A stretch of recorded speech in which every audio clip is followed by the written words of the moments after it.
I have some more or less formal lines, so it has to be official. So I'm very happy to introduce Paul Nitter to you, a dear friend of mine on my Zoom. He's in the upper left corner. I don't know where he is for you. He's a little older than I am, so oh yes, so you can identify him that way, maybe. Only I could be your grandfather. So, no. So Paul Nitter is Professor Emeritus of Union Theological Seminary, where he held the Paul Tillich Chair of Theology, World Religion and Culture. Before that, he was for many years Professor of Theology at Xavier University in Cincinnati, Ohio. Starting with his dissertation, Paul, for you, Professor Nitter, has written many books on interreligious dialogue in its many facets and across traditions. Paul Nitter has also written a widely popular intellectual biography titled "Without Buddha, I Could Not Be a Christian." I have edited with Paul and with Professor Charles Cohn, whom you met already, a conference volume on Nostra Aetate, the most important 20th century Catholic document on interfaith issues. I met Paul many years ago at a meeting of the Council of Centers on Jewish-Christian Relations. I remember vividly how his face lit up when I told him that I was an assistant pastor in Marburg, Germany. Yes. Small university town that happened to be the town of the alma mater of his dissertation. I was delighted when Paul later told me that he would retire in medicine. Paul is also an honorary member of the Center for Religion and Global Citizenry, and he is always ready to share his wisdom, his ideas, his experience with me and with my students. So now it is my profound honor and my sincere pleasure to welcome Paul, Professor Nitter, for a talk and conversation on the concept of double belonging during our class session today. I want to remind everyone that the conversation will be recorded and is going to be made available later. I can send you the link. And now please welcome with me. So you need to turn on your, unmute your mics so he can hear that. Welcome with me, Paul Nitter, for our session today. So. Thank you. Thank you, Ulrich. And I'm just delighted to be with you all. It's kind of like I've been retired since, well, 2013, kind of in the mothballs of retirement. So it's kind of nice to come out of the mothballs and be with students again. So thank you very much for this opportunity. You know, it would help me, just because we're going to have a conversation with each other, just to get to know you all a little bit. Could we, would it be okay, Uli and David, just to, if you could just go one after the other, just your name, where you're from, and if you have a major in your studies, just kind of what you're majoring or what your main interest is. So, I mean, I have pictures on my computer with first names, so maybe I could just call on you just to get some, so we can move quickly. And again, your name, where you grew up, where you're from, and what your major is, your interest. So Sydney is the first to my right. Yeah, so my name is Sydney. I'm from Wausau, Wisconsin, but I'm in Madison right now. And my major is Human Development and Family Studies. Good, thank you, Sydney. And then moving along, Autumn. Hi, my name is Autumn. I currently am in Madison right now, but I'm from Stevens Point, Wisconsin. My major is computer science. Ah, okay, good. Jonathan? Hello, Jonathan. I'm from Milwaukee, and I am going to major in chemistry. Chemistry. Very good. Thank you. And John? Hi, I'm John. I'm from Hudson, Wisconsin, and my major is biology. Biology. Very good. Okay. And then I see George Carlo. Yes, my name is George Carlo. I'm from Milwaukee, and I'm studying political science with a minor in religious studies. Okay. Political science, you said? Yes. Yeah, great. Okay. Thank you, George. Maddie? Yeah, hi, I'm Maddie. I'm from Milwaukee, Wisconsin, and my major is mathematics. Mathematics. Okay, good. Very good. Sydney?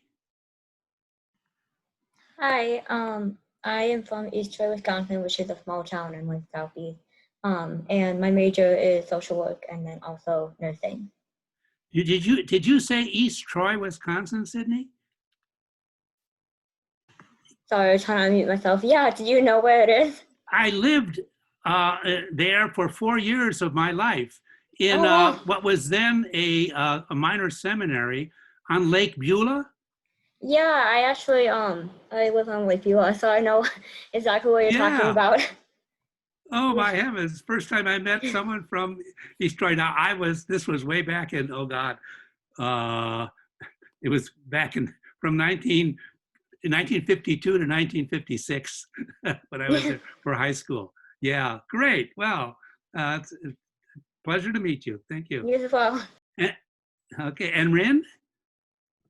Yeah, my name is Lynn. I am a sophomore at UW-Madison. I'm from Verona, Wisconsin, 20 minutes away. And I'm a pre-nursing student. Pre-nursing. Very good, Lynn. Thank you. Abrielle? Yeah, hi. You can call me Abby. Okay. I'm a junior. I'm majoring in poli-sci, and I'm from San Francisco Bay Area. San Francisco. Oh, okay. Finally, someone outside of Wisconsin. Okay, great. Hannah? Hi, my name is Hannah. I'm actually also from the West Coast. I'm from LA. Oh. And I'm double majoring in English and philosophy. English and philosophy. Yeah. Oh, very good. Very good. And am I pronouncing it correctly? Hua? Yes, that's correct. More or less. Okay. Yeah. Okay. So my name is Hua. I'm a sophomore this year, and I'm from Milwaukee, Wisconsin. I'm double majoring in sociology and legal studies. Oh, very good. Okay. And is it Jonathan? Yep. Yeah. Apologies, my Wi-Fi has been on and off all week, so hopefully I don't disconnect. But I'm from Neenah, Wisconsin. I'm a junior and a psychology student. And psychology. Very good. Thank you. Thank you. Well, as I said, I'm just so happy to be with you all and to hear. Uli sent me some of the questions, or all of the questions that have come in, and my God, that'll could keep us busy for 3-4 hours. So I'm really eager to get to some of your questions and to the conversation. But to do that, I thought I would give you a little bit of information on. So you read those readings about my efforts at being a double belonger, at being a Christian, which I have been for all my life, and a Buddhist, which I was formerly since, so I guess, when did I take refuge? 2007, although I had studied and practiced Buddhism before that. But I'd like maybe to give you a little bit of information about how I got to where I am. How I got to where, in other words, what my journey has been to finally end up as a Buddhist Christian.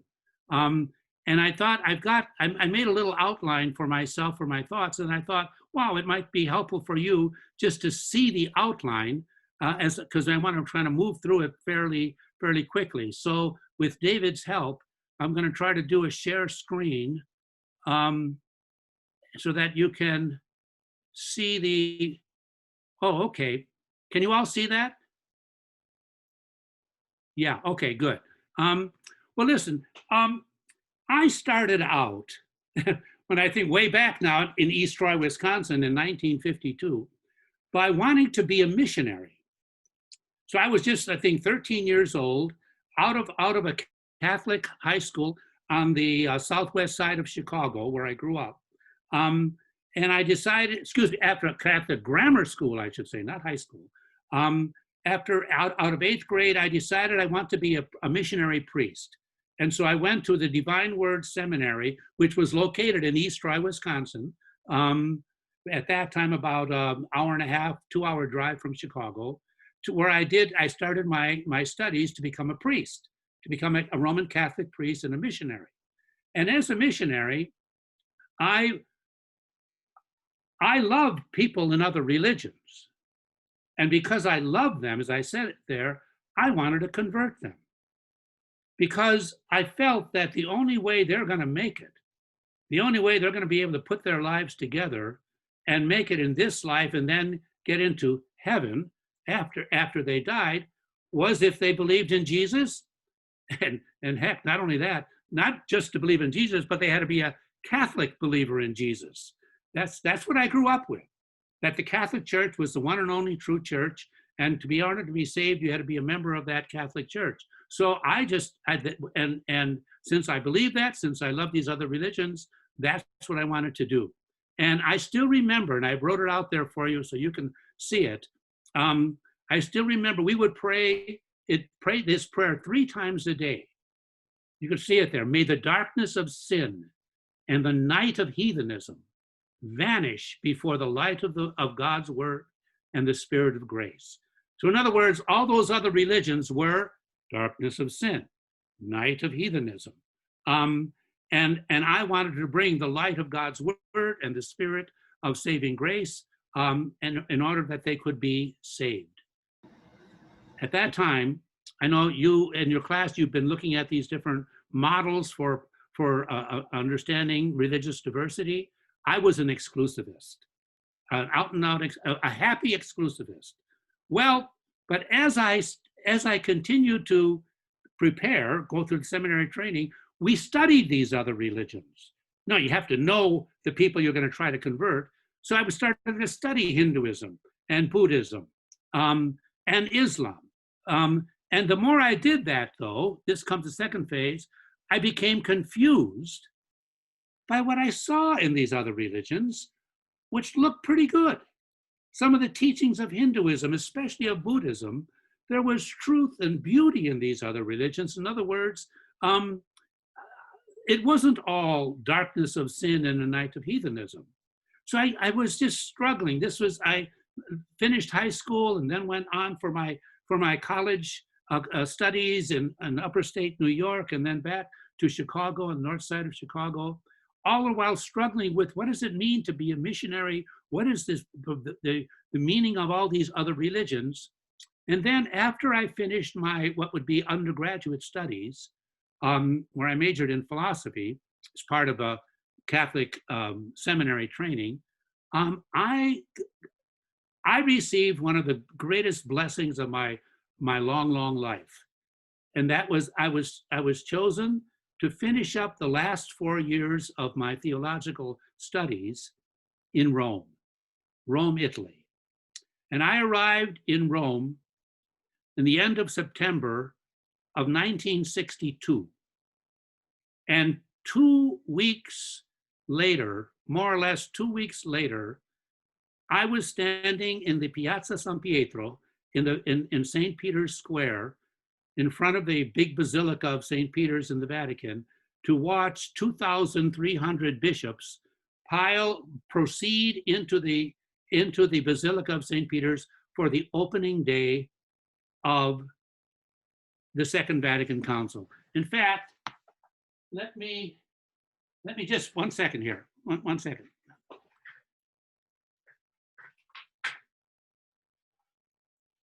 Oh, I don't think, I guess this is not going to work. Oh, well, maybe it will. Can you see that picture? This is the last minute. That is, you probably can't see it that well. That is a picture of Pope John the 23rd being carried into the Basilica of St. Peter's on October 11th, 1962. I took that picture with my little box camera and sent it to my mom, and I still have it. Anyway, that opportunity, as I have it here, to study in Rome, opened me up to other religions in a way in which I never dreamed was possible. And this is where during that council, as Professor Rosenhagen, I'm going to call him Uli, as Uli said earlier, that council wrote this statement, Nostra Aetate, in our age, about other religions. And there it was, my very conservative, my very supremacist Roman Catholic Church was saying that God is present in other religions, that there is truth and beauty and grace in other religions. And they specified in Buddhism, in Hinduism, in Judaism, of course, in Islam, and in the indigenous religions. I never dreamed that my church could come up with something like this. And it was an affirmation of what I had felt. It's not all darkness of sin and night of heathenism. In fact, the council called upon Catholics, all Christians, but they were speaking mainly to Catholics, to engage in dialogue with other religions. We're supposed to do that. But, the council added that all the truth and goodness in these other religions was there in order to prepare the other religions to become Christians. So it was still saying all of the truth and goodness in other religions was what they call in Latin was a preparatio evangelica. Let me just type that out. A preparatio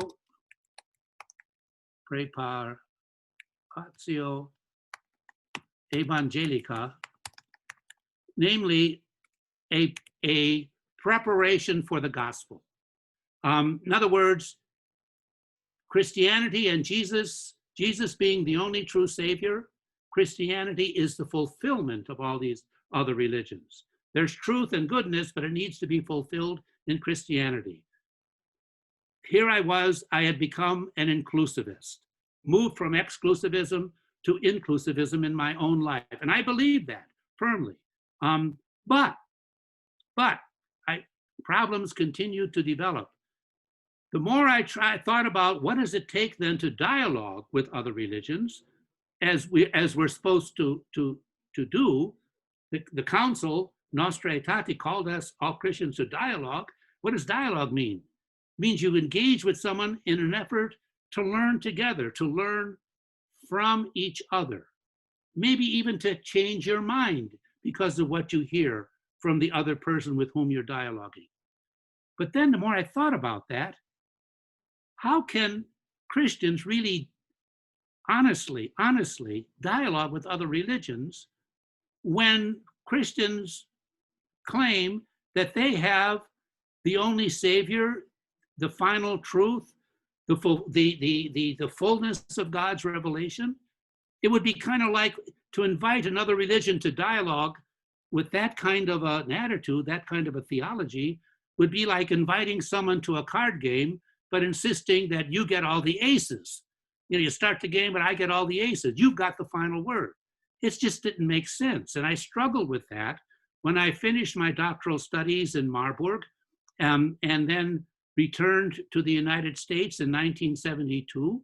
By that time, I was ordained a Catholic priest, and I returned to teach in Chicago at Catholic Theological Union, but I struggled with how to put this together. So I did what theologians do when they got a problem. They write a book, trying to investigate it, to do research.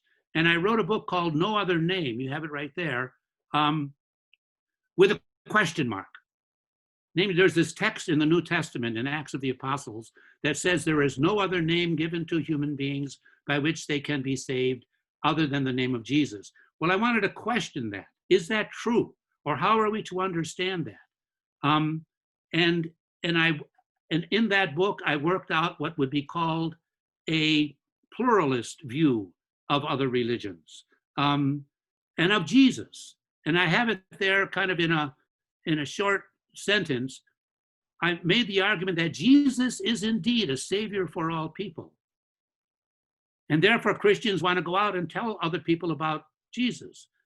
But so might Buddha and Muhammad and Krishna and others be saviors. And therefore, Christians might have to listen to these other figures who communicate God's truth, what Christians would call God's truth. So with that book, in 1985, I became a pluralist. By that time, too, I was teaching at Xavier. I had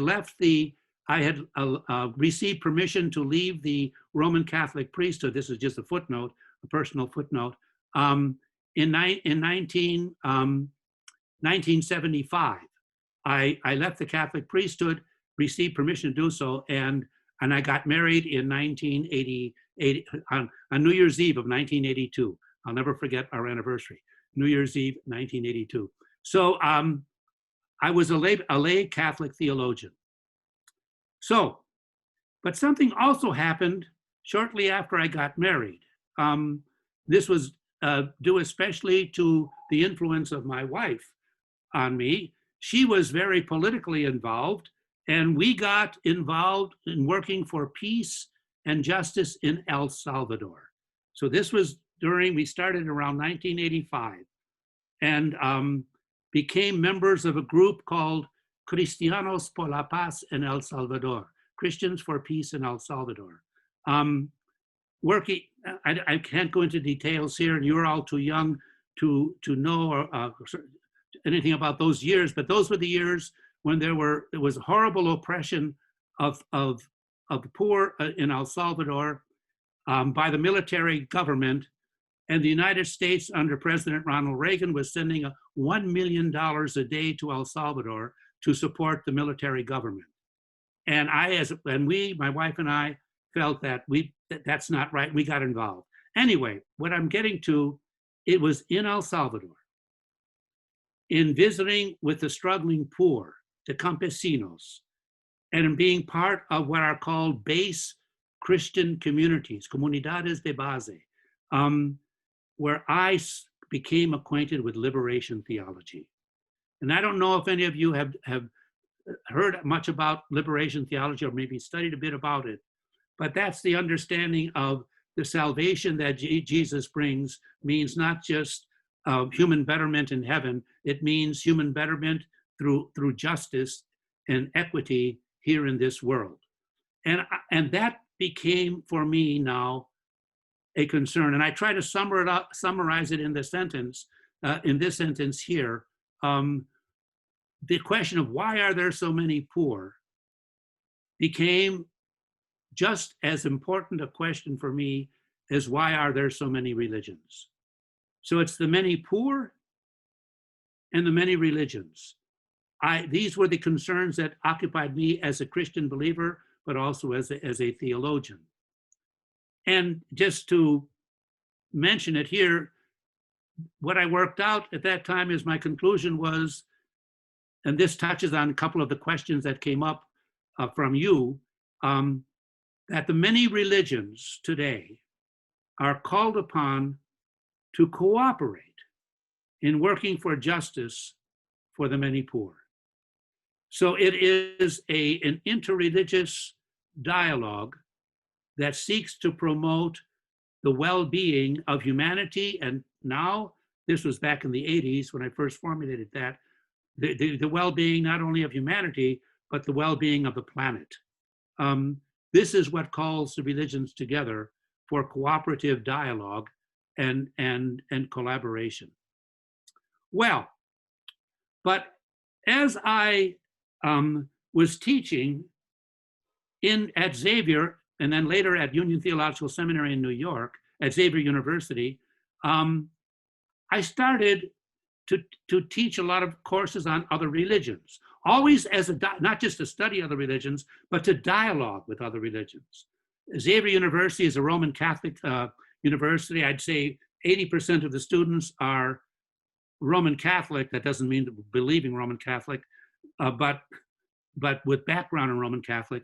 And so I would teach courses on Buddhism, on Hinduism, on Islam, on Native American religions, always from a perspective of dialogue. What can we learn, especially we Westerners, we Christians, from these other religions? And the more I did that, the more and more Buddhism, I don't know how to say this, as I have it written there, took hold of me.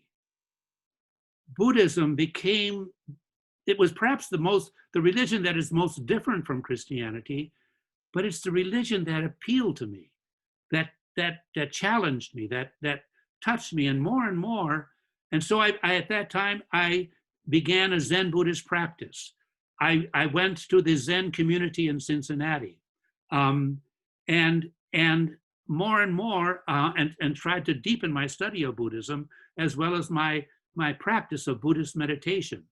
And I just started to realize that I was understanding my Christianity with the help of Buddhism. It's or kind of like I had Buddhist glasses by which I read the Bible or read the teachings of the Catholic Church. And more I was interpreting, understanding my Christian faith in the light of Buddhism. And I then started to realize, my God, what am I? Who am I as a kind of as a believer? Or the way I put it in the book, am I a Buddhist Christian? In other words, a Christian who knows a good bit about Buddhism and practices Buddhism, or am I a Christian Buddhist? Is Buddhism mainly the main belief, the main practice, and I use Christian. So in other words, so I did again. I had a problem. I wrote a book. Theologians do that. Scholars do that. And that was the book, Without Buddha, I Could Not Be a Christian. And that's in that book is where I fessed up to being and tried to understand what it meant to be a double belonger, a practitioner of both Buddhism and Christianity. And to answer the question finally, how Buddhism has helped me, and that was summarized in a bit in that interview that Uli had you all read, I think, from the Uli, what was it, Christian Century, I guess it was, that or I forget the name of the magazine. But I would summarize it very, very schematically under these 4 points. That Buddhism has enabled me to understand and, dare I say, experience what Christians and Jews and Muslims call God to be a verb rather than a noun. I think that kind of gets at it. That God is no longer a being, a person, an entity out there, but is an activity. Yes, an energy you can use. My Buddhist teacher uses that word, an energy for the ultimate that is operative in all reality. How is it operating? Well, you could talk about that in different ways, but in the book, I try to summarize it. It's operating kind of as an interconnecting energy. An interconnecting energy. This I draw from the Buddhist understanding of anicca, that all things and anatta. Buddhism teaches that nothing is an individual, nothing is a self. We are all interbeings. We have our existence because of our relationships. And for me, then, the divine, the holy, the mystery is this. It's beyond words, of course, but it's just, this is just one way of putting it, is this interconnecting energy. The Christian word, all Christian word for interconnecting energy is pneuma. Well, that's Greek for spirit. spirit can be understood as an energy. What kind of an energy? Agape, love. That's what love is. Love is an interconnecting energy. So that's one area, a lot more could be said about that, and we can perhaps get into it. But secondly, it helped me understand what it means to say, as Christians do, that Jesus is divine or the Son of God, and that he's Savior. Well, I think one way to understand what it means to say Jesus is divine is to say that he was a human being who woke up to who he really was. Namely, he was one with what he called Abba, Father. Today we would say Father, Mother. He was one with that. He manifested that. He realized it and lived it that way, very analogously, similarly to the way Buddha woke up to his Buddha nature. Jesus woke up to his divine nature, a divine nature that's given to all of us. And so, therefore, to say that Jesus is Savior, I don't mean to put down any other Christian beliefs, and I don't know what your religious backgrounds are, all of you. But for me as a Christian, to say that Jesus saves, I have difficulties with understanding Jesus saving us by dying on the cross and satisfying God's justice. As that's one way of understanding how Jesus' death saved. But I mean, for me, it's Jesus saves by showing us, revealing to other human beings what they are and what they can become. Namely, they too, like Jesus, can live a love of radical love, even to the point of laying down their lives for others. Anyway, so it has helped me understand who Jesus is too. And then thirdly, and this, maybe we can get into it, touches on some of the questions what I have learned from Buddhists, especially Buddhists who themselves are engaged in work for social justice, are social activists. They call themselves socially engaged Buddhists. And one of the leaders is a Buddhist teacher. Some of you may have heard this name, Thich Nhat Hanh. But this Buddhist teacher, Thich Nhat Hanh, challenges Christians and reminds them, and he says, if you want to be peace, to make peace in the world, in society, you first have to be peace in your own heart. To make peace, you have to be peace. To transform society, you have to transform yourself. Social transformation will come out of personal transformation. And by personal transformation means waking up to who you really are, namely waking up to our Buddha nature or waking up to our divine nature, in which we know we are rooted in this divine activity of interconnecting energy. Then we can operate in the world when we're grounded in that. And in order to do that, number 4, meditation. Meditation was always part of my life, starting from the seminary back in East Troy. We were instructed on how to meditate. But the Buddhists know how to do it, I think, in ways that can really help Christians. But meditation is now a central part of my life, with which I began my everyday.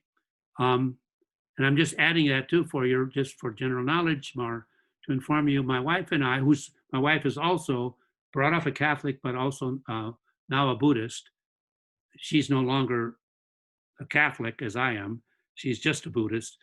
I'm both. But anyway, she and I are meditation teachers here in Madison in the Tibetan Buddhist Foundation for Active Compassion.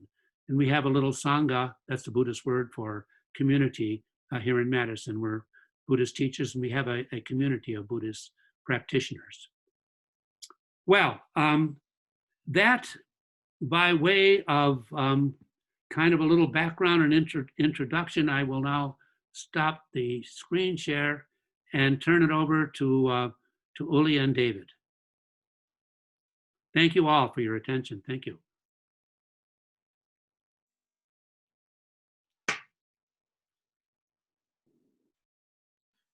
Well, thank you, Paul. The way I thought we can have this session now is that I asked you to send me questions that came up for you when doing the readings or thinking this through, preparing for this session. So I sent Paul your questions, so he's somewhat prepared, but it would be nicer if you basically ask your question and then we have Paul respond, and maybe we can start having a conversation. Maybe new questions will come up, or questions or comments in response to what one of you said, or what Professor Nitter said. So that's the idea, that we kind of go along like that.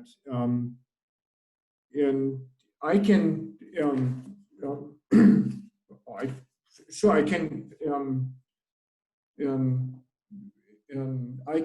I can start maybe. So I mean, you have the questions, but maybe you can talk a little bit more about the concept of double belonging, Paul. And you at some point said in the book you wrote with Roger Haidt, or you asked if this is even a dangerous concept, because it has to do with borders and with crossing borders. So you come to limits, you kind of go through. So what's the border metaphor? How has that played out for you in your own experience? And why would you think that double belonging is a dangerous concept? Maybe you can talk about this a little bit. Yeah. Well, double belonging, I think, is something, like in my case, I think it's the case for many people, you don't decide to be a double belonger. You know, it's not saying, oh, I think I'm gonna become now a Buddhist as well. It oftentimes just happens. For people who are curious, who are exploring just general questions of the religions, they find themselves, as I found myself, to be nourished, spiritually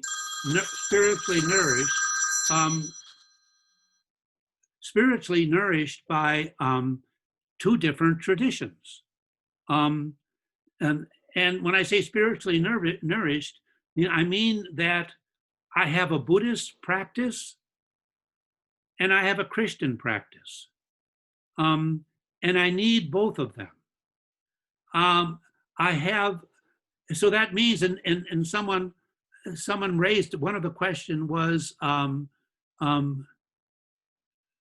it says, in the end of your Jesus and Buddha article, you state how Christians and Buddhists have one home that is a blended motif of the religion. My question is whether you foresee this blended environment ever merging a Christian mass with a Buddhist meditation together. Well, just to pick up on that question, a great question, is that when I try to get to the, well, not during time of COVID now, but generally, I try to get to a Christian service. For me, a kind of a Catholic service, a Mass, Eucharist. Once a week, I just find it something I like to do and I need to do. But when I'm there, at Mass, around the altar, or when I receive communion, you know, I'm understanding what I'm doing also from a Buddhist perspective. A Buddhist perspective, that sounds so dry. What I mean is is that in recognizing, this gets kind of personal here, but when in recognizing the kind of the presence of Christ within the ceremony, I'm realizing it's the same way that Buddha continues to be present, to his followers, where I learned from my Buddhism that you become a Buddhist, you become a Buddha. What Buddha did is what takes place in you. And I say, that's what's happening in the Eucharist, darn it. That's exactly what's happening in the Eucharist. I'm becoming a Christ, just as Buddhists become a Buddha, realizing their Buddha nature. I'm realizing my Christ nature. And so it's kind of a, it is a blending. There's two different practices, but they merge kind of, or they influence better. They influence each other.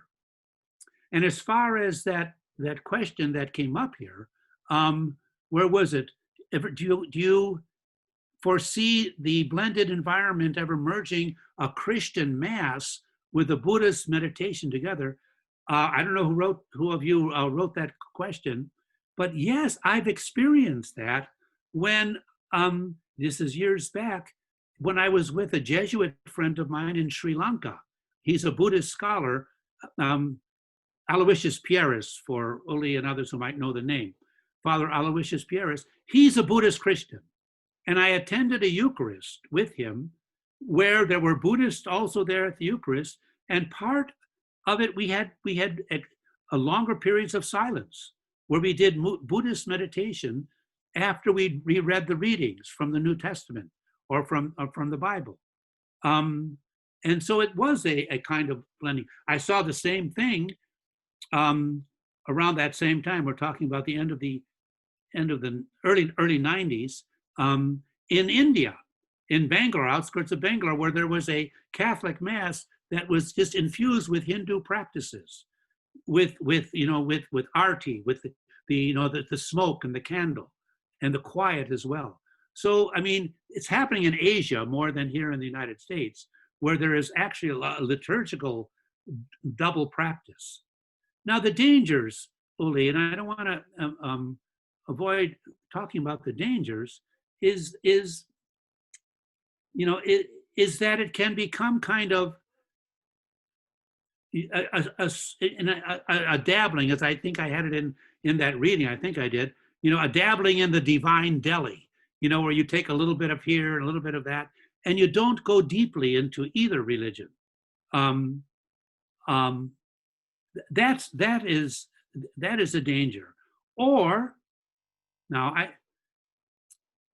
and this is a danger that some of Catholic bishops and even previous popes under Pope Benedict XVI, there's a danger of contaminating or watering down beliefs in your own religion as you try to adapt them to or blend them with Buddhism. That, in other words, you end up maiming or violating your own tradition. And how that's an important question. But Mike, if I may just venture a response, how do you know when you are harming your own religion and your efforts to practice it together with another? I think if doing so lessens your devotion, your commitment to your own religion, or you're kind of leaving it aside or not recognizing its value, its real universal value, that's a question.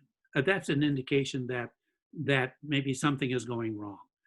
But I think and I belong to a Christian community, kind of a Catholic community here on the outskirts of Madison, Holy Wisdom Monastery. It's an ecumenical Benedictine community. where people are open to learning from other religions. And the best test of whether you are staying faithful to your religion as a double belonger is what your community tells you. If your community says, hey, this helps us, this makes sense, or no, I don't know what that means, or that doesn't seem to be correct. I mean, it's worked out through dialogue within your own community. And fortunately, I happen to have that kind of a very open and yet still critical Christian community at Holy Wisdom, there on the north side.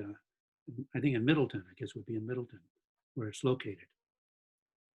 I don't know, Willie. That's a long-winded response to a brief question. I want to open it up. I'm concerned that otherwise it's between you and me. Absolutely. I want to open it up for your questions. You can ask the questions you already asked by email. So we just touched on the question of community.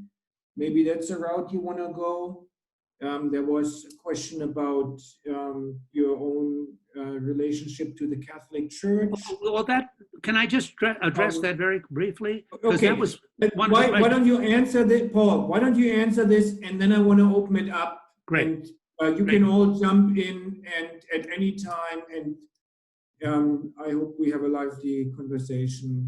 And so the question is, I'm reading it now from one of you: does the Catholic Church, or at least your local bishop, recognize you as a Catholic? Ouch. Well, I think the bishop, there's a new bishop who succeeded Bishop Morlino, Bishop Hying, Hying, relatively new. And I haven't had direct relationships with him, but I think he would say, okay, Paul, you're a Roman Catholic theologian, you're a member of the Catholic Theological Society of America, you're recognized by other Catholic theologians as a fellow Catholic theologian. And I think the bishop would say, okay, you present yourself as a Catholic theologian, but I imagine, and I have heard this from other bishops, but I don't agree with some of your theology. I don't agree, for instance, maybe with your understanding of Jesus, your Christology, your understanding of Christ. And then I think that's nothing terribly new. It's the role of theologians to explore new questions, always within limits, in conversation with the bishop. But I think, I know that was the attitude of my bishop in Cincinnati, where he called me in because he had gotten a letter from the Vatican when I was teaching there in Cincinnati about whether I'm teaching Catholic doctrine. And he said, I don't like your view of Christ, but you present this view as a theologian. You don't present it as the teachings of the Catholic Church, and that's your job. So let's continue the conversation. So I hope that would be, but if I may inappropriately just add, I'm not sure what Bishop Hying is going to say within the next week or so, because he, I've sent in a letter, a guest column into the State Journal, challenging the bishop in a letter he sent out to all the Catholics of the Diocese of Madison, telling them that they cannot vote for Biden. And that really, that is not right. And so I wrote a little something challenging that, because I don't think that's what Pope Francis would never want the Catholic bishop to say that. Anyway, so that's coming up. What, I don't know what it's, they said something about this weekend it's going to come out, but we'll see. We may want to scratch that from the recording. No, that's. And I think religion and politics is important. It's not the topic today. I mean, but it's crucial. I mean, this of course triggers a lot on my end. You as a German, yes. But let's really open it up. Sure, So absolutely. whoever wants to jump in first, please go ahead. That's a unique opportunity. I mean, Paul is, if I may say in a more colloquial way, he's a big shot. I mean, he won't say that, he won't admit that. He's also very humble, but so it's your opportunity to ask questions now, so please. I see Hannah there, with hand raised. Hi. Is it okay if I ask a question actually that I didn't send in? Oh, yeah. Of course. First of all, it's an honor to virtually meet you, and I really enjoyed reading your work. I was just sort of curious in all of your talking about, you know, how you were brought up as a Roman Catholic and sort of in the seminary and all of that, you were a little bit sort of, you seem to disagree a lot with sort of this idea of like other religions only having value in virtue of, you know, more Christian ideology. Yeah. And I just was curious, like, what kept you from being sort of like disillusioned to the point of like, you know, just abandoning Christianity altogether and sort of just being like, okay, so Buddhism is actually my calling and I love it. You know, I love Buddhism because of the meditation and all of that. What sort of kept you connected to Christianity? I don't know if that's like too personal of a question to ask, but I was No, not at all. That's what I think, you know, that's perfectly okay, Hannah. Well, I think it's two things, well, which are really one thing, but I really do believe that the message of this Yeshua of Nazareth, this Jesus of Nazareth, is really important for everyone to hear and to take seriously. I mean, this message of radical love and a particular concern for people who have been pushed aside. I just think this message should not be lost and has to be carried on. And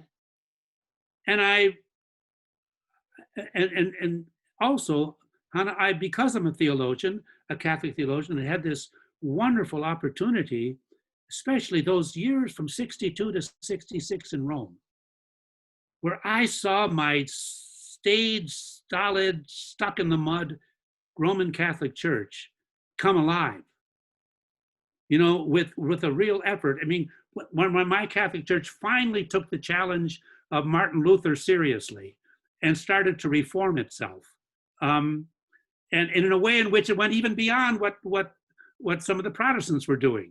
And so I see there's a value to this Roman Catholic tradition. You know, there's all kinds of crap in it, excuse me, but there's all kinds of stuff that that is just awful, especially when it comes to women and sexuality. That's because we have an all-male clergy and all-male leadership. But there's just so much value to it, and so I couldn't give it up. But the only way to stay a responsible and moral Catholic is to be to be a Catholic who's a pain in the butt for the institutional church. You've got to be critical with love and critical with an open heart. But it's kind of, yeah. I think that would answer it at least for me. Thank you for the question. Thank you. I can't see everyone, so I can't see all of the people who are here. So David, or do you want to take care of calling people? I saw Autumn. I just seen George Carlos hand up. Okay, He's okay. Like the Yeah. virtual All right. hand. So why don't you take care of calling on people, David, since I can't see everybody. Mm-hmm. George Carlo, do you still have a question you want to ask? Yes, I do. George, go ahead. Great.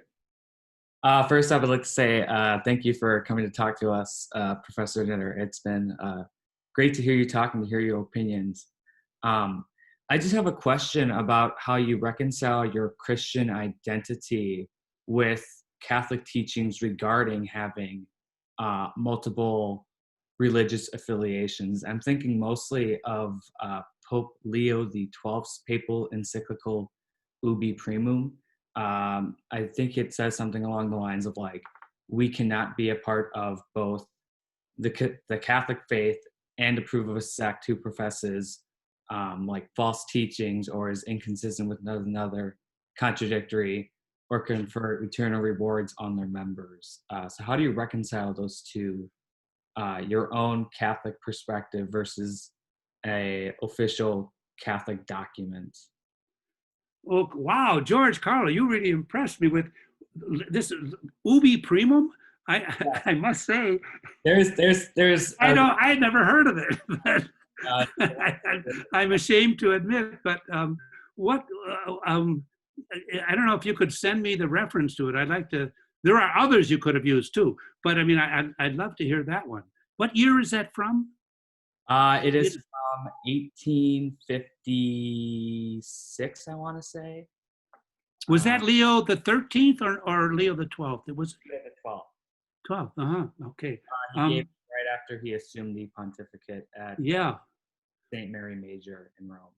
Oh, St. Mary Major as well. And it's really okay.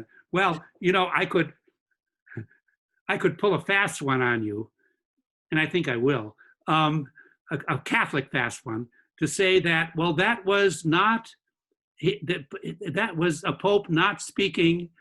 I'm almost ashamed to do this, but I'm going to do it anyway. That was not a Pope speaking ex cathedra. He was not speaking, you know, in his position from his seat of infallibility. So that means I have to take it seriously, but it's not, you know, infallible, so-called infallible teaching. All right, I just had to get that in, but my real answer is, yeah, you have to understand that was what was taught there in the 1800s, and then you have what is taught in 19. When was Humanae Vitae approved? 1966, Oli? I think it was. Anyway, you have the teachings of the Second Vatican Council, which are very different, still official Catholic. It's an example of what is called the development of doctrine, or the development of dogma. Things change.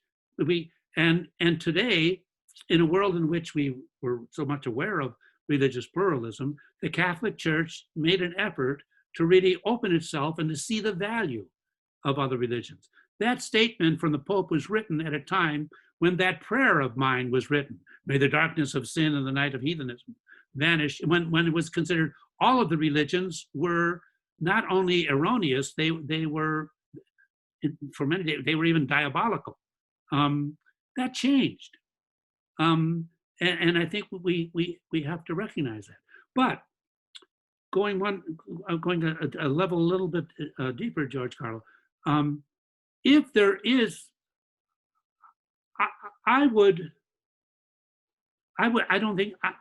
not advocating accepting anything that contradicts the heart of the gospel, or but you know, this is a slippery term, kind of the heart of Christian or Catholic belief, and so if it's something that someone says, Paul, what you're saying contradicts expressly what is taught here, then I have to take that very seriously. And I try to. I mean, there are a lot of texts in the New Testament which contradict a pluralist view of other religions. We, as a theologian, I have to take those texts very seriously and try to understand what they're meaning. So anyway, this is the tension that any Christian, or especially Roman Catholic, has to live with. Namely, you've got an official body of teaching which you're supposed to say yes to, supposed to affirm. But you affirm it critically, intelligently. One of the, I'm talking too much here, I'll end it right here, but one of the fundamental beliefs in Roman Catholicism and in Anglican Catholicism from the Church of England, that Catholicism, that's also, is that fides non contradicit rationem. Faith does not contradict reason. What you believe has to be reasonable. It can't be silly or stupid. It can go beyond reason, but it can't contradict reason. God gave us reason, out of which our faith is to grow and with which our faith is to mature. So, well, anyway, I've said too much, but I'm struggling with keeping faith and reason in communication. Thanks. Great. I think Autumn had her hand up next too. You've already, hello. Hi, Autumn. You've already talked a little bit about this, but I kind of wanted to hear more in depth. In your experience, has Buddhism or Catholicism been more open to the idea of mixing of the two faiths in theology? Is this acceptance at like a theological level, more at the community level, or both? Yeah, that was, I guess, well, Autumn, just to keep, just unmute yourself. I just want to clarify something. So you're also asking whether there is as much openness to Christianity among Buddhists as there is openness to Buddhism among Christians. That's part of your, and then where does the openness take place, among specialists or within the communities? Yeah. If that's the gist of your question. Yeah. Well, you really put your finger on something that is a little, I don't know what that, a little embarrassing for me as a Buddhist. But there, to be honest with you, there is much more openness to Buddhism among Christians than you find openness to Christianity among Buddhists. That's just the way it is. Now, I think there may be reasons to explain that. I think most Buddhists are pretty comfortable in their Buddhism. What their practice and their beliefs makes sense to them, and they're moving along with fairly smoothly. Not all of them, but the majority, they don't feel the need for dialogue the way Christians do. Now, do Christians feel the need because they are more open to others than Buddhists? I don't know, I don't think so. But I think part of it is, and this explains the Second Vatican Council, Christianity has been the official religion of the main colonial powers in the world, of the West, of Europe and the United States. Christianity has been used by colonial powers to exercise domination. A colleague of mine, good friend of mine from Fordham University, has recently written a book on the sin of white supremacy, in which she shows how white supremacy among Americans was grounded in Christian supremacy. Claims that Christianity is the one and only true religion, was the grounding for claims that the white race is superior to all others. Historically, it's there. In other words, so Christianity has realized that it is responsible for a lot of sinful exploitation of others. And I think they're trying to recognize that and address it. Christianity has much more problems than in this regard than Buddhism does. Although, footnote, look what's happening in Myanmar, where Buddhism is the state religion, and what they're doing to the Rohingya Muslims. How they're using, I wrote an article on this, how Buddhists in Myanmar are using Buddhist supremacy to justify their persecution of Muslims. So it works both ways, but there is more openness on the part of Christians towards Buddhism than among Buddhists towards Christians. But I think there's good reasons for that. Although, just to add, among Buddhist leaders like the Dalai Lama and Thich Nhat Hanh, whom I mentioned, they are calling for Buddhists to open themselves up to other religions, saying there's much to learn. And it is there's much to learn. I'll just leave it at that. It opened up to another question, but better to let the questions come forth from you. Anyway, Autumn, did that go? Yeah, that answered my question. Thank you. Okay, thank you. Abby. Hi. First of all, thank you so much for taking the time out of your day to talk to us. I found it super interesting. But just given your extensive kind of history and understanding of Catholicism in the Catholic Church, you talked a little bit about, first of all, the sexism inherent in the church and the leadership and the absence of women leaders. And then you also talked a little bit about the, at times, problematic political affiliation and intersection of religion and politics and whatever, especially within the US. So just given your experience, and obviously you're still within the faith today, do you see any change when it comes to attitudes around women having a bigger role within the church, or attitudes around becoming more progressive? And if so, do you think that's necessary? Do you think that's needed? Do you see that happening at any point? Yeah. Yeah, good question. It absolutely is needed, namely a recognition of the full rights of women, within the Catholic Church. Honestly, I think the only place where you're going to see what you see at all of the official ceremonies in the Catholic Church, like if you turn on to watch Midnight Mass in St. Peter's, which I do every Christmas because it's so nostalgic for me. But when you see they're all men, they're all old, most of them white men, but old men in their mitres. And the only place where you see that kind of leadership, all male, is maybe in Saudi Arabia, which maintains patriarchy and that. So in terms of what is needed, yes. Do I see hopes for it changing? I do, but things move so slowly in the Catholic Church, and I don't want to make excuses, please. But I do see hope in Pope Francis.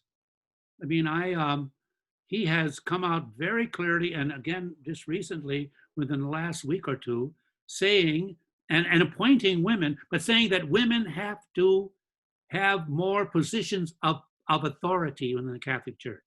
They have to exercise or share in decision-making in the Catholic Church. He said that. He's on record. Now, problem is that to have power presently in the Catholic Church, usually you've got to be ordained. You've got to be a cleric, and women are not allowed to be ordained. So he's facing this, but it's moving it's moving along. I think my greatest hope that things are will change. Probably, I'm 81 right now. I probably won't see it. But if I do see it, oh man, it'll enable me to live another 10 years. But I think it's because of Catholic women who are speaking up, especially Catholic nuns, Catholic sisters. The hope of the Catholic Church is in the religious women, like Sister Simone Campbell, like Sister Joan Chittister, who are speaking up and leading in a very strong, but at the same time respectful way for changes within the Catholic Church regarding women. So, yeah, I'm hopeful, but I'm trying to be patient. Sydney, see your hand there. Yeah, so I had a question about finding community in double belonging, just because the individual beliefs are so like individual to you. So do you find like more community with people who are double belonging, or like with each individual religion? I really think, Sydney, just a kind of a general comment to put your question in context. I really think for people to be serious about spirituality, you hear nowadays, I'm spiritual but not religious, and I understand that, and that's I'm happy to hear that. But to really be serious about being spiritual, you need some kind of a community, some kind of whether it's just with 4 or 5 other people that you meet with regularly, to practice, to share, to be challenged by.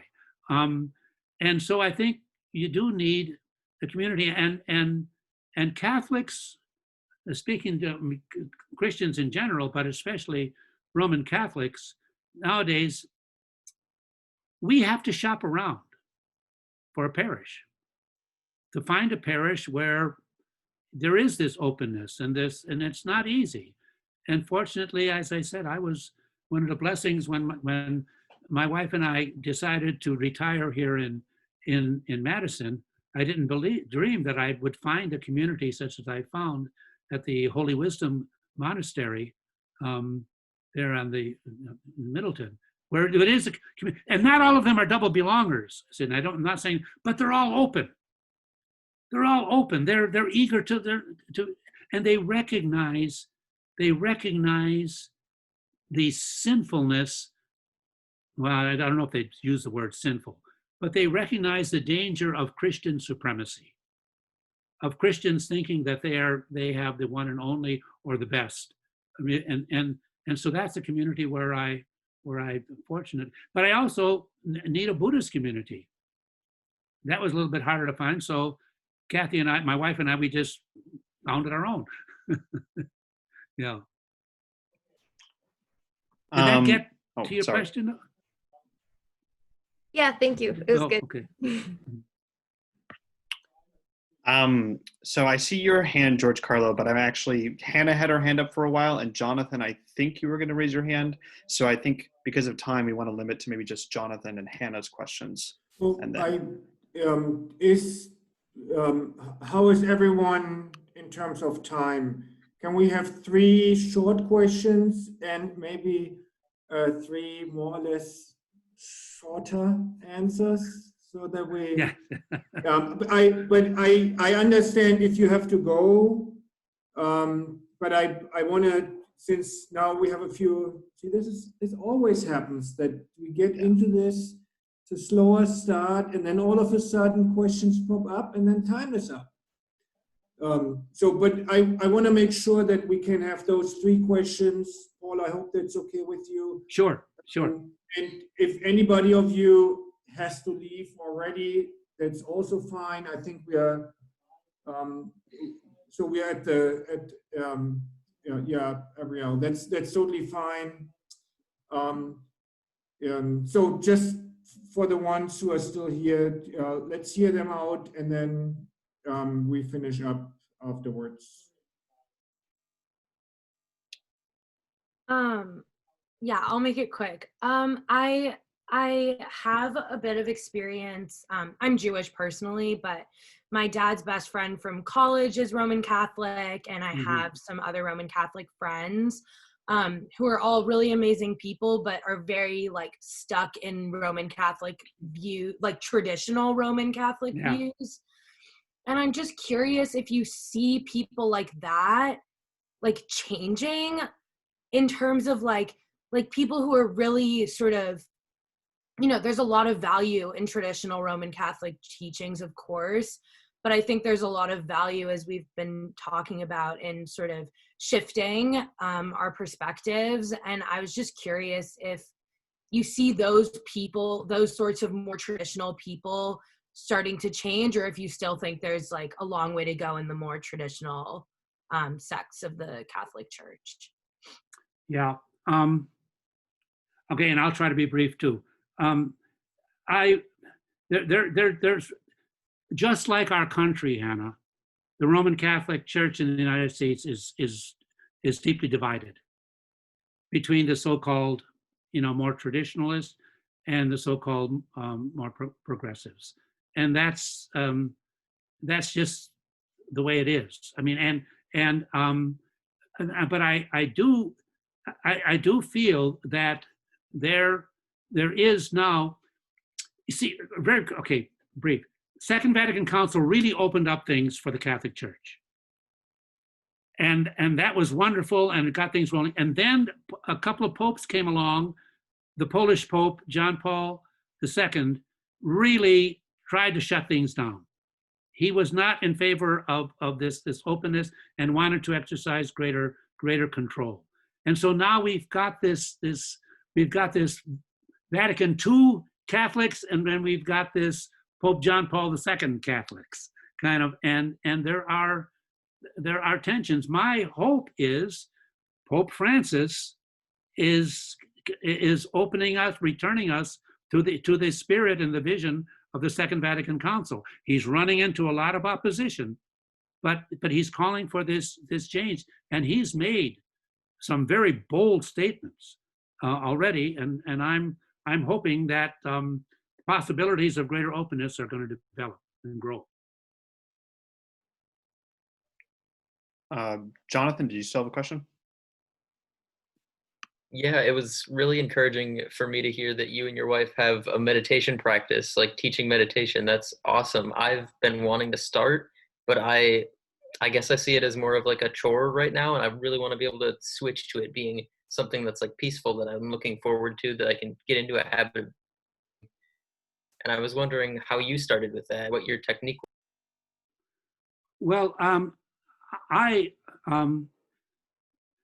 do a combination of techniques, which is basically a Tibetan Buddhist practice. What I also do a form of a Christian contemplation, which is called, have you heard of centering prayer? Centering prayer. That's a Christian way of I like to say it's a Christian way of Zen meditation. But what is important, Jonathan, what is helpful, I should say, is two things: to have a kind of a group with which you're doing it, and you're reminded, you're inspired. If you'd like to search out what my wife and I are doing, I'd be glad to. We're doing it all online now. I'd be glad to give you that information. But then for your own practice, and I know it's harder when you're younger, I think. Hell, I'm retired, so I don't have any excuse. But to have a time, preferably in the morning, where you say, I'm going to do this. Even if it's only 5 minutes. Even if it's only 5 minutes. But just a moment where you just, again, whatever technique you're using, but when you just let yourself stop thinking, and you just sit in openness to what is, and some different ways of doing that, but to try to have some regularity about that. If you're German, it comes a little bit easier with the German need for order and scheduling, and I'm a bit German that way, but you do need some regularity. Mm-hmm. Thank you. Thank you. And George Carlo to close us out here. Yeah, I was just hoping if you could give us a brief little summary of the controversy surrounding you and then Cardinal Ratzinger. Did he have a response to your book, or what was the situation that was going on there? Well, okay, brief. My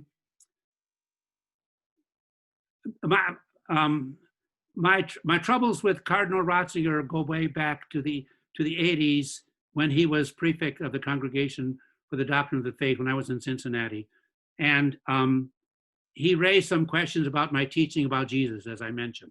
You know, that Jesus is the one and only Savior. He didn't think I was affirming that. Well, I wasn't. I was saying he was Savior, but not the one and only. And that worked itself out. Then when Without Buddha, I Could Not Be a Christian was translated into Italian, they used the quotation from him where he claimed that I was more of a Marxist than a Christian, that I was using practice as a primary criterion for truth. You know, do it and see if it works, rather than, you know, more of a rational, intellectual affirmation of truth. But we invited Cardinal Ratzinger before he was Pope, you know, to come for a meeting in Salzburg, Austria, to have a conversation about this, but he didn't want to do that, and I've not been able to carry on a conversation. And now, you know, with his advanced years, it's over. But there was never any official. There was warnings, but not a condemnation. I hope I'm interpreting that properly. I don't think. Yeah. And as I remember it, he also disliked your involvement with theology of liberation. That's correct. That's correct. So, that's where he called me more of a Marxist. Mm-hmm. That's well, and that I mean, for the hierarchy has been a problem, a thorn in the flesh. Yes. Not today with Pope Francis in terms of liberation theology. Who is influenced by this himself to a certain degree. Yeah. Okay, yeah, I'm looking at the clock. I want to say, first of all, thank you, students, for your time, for your endurance here. And of course, thank you, Paul. Very happy that we have the chance to have you in class talking about double belonging and much more. That was really great. Thank you for your time, for your wisdom, Paul. Oh, you're most welcome. It was just great delight. Thank you so much. Yeah. So, listen, again. Thank you. Thank you. Thank you. If any of you have any particular questions, like Jonathan following up on the minute, Uli and David, please, if any of you want to be in email communication, please give the students my email address. I'd be glad to do that. You know, for those who would like to get in touch, if you'd like to. Great. Okay. Thanks, everyone. Okay. All the best to you. Stay safe. Stay safe. Mm-hmm. Bye-bye.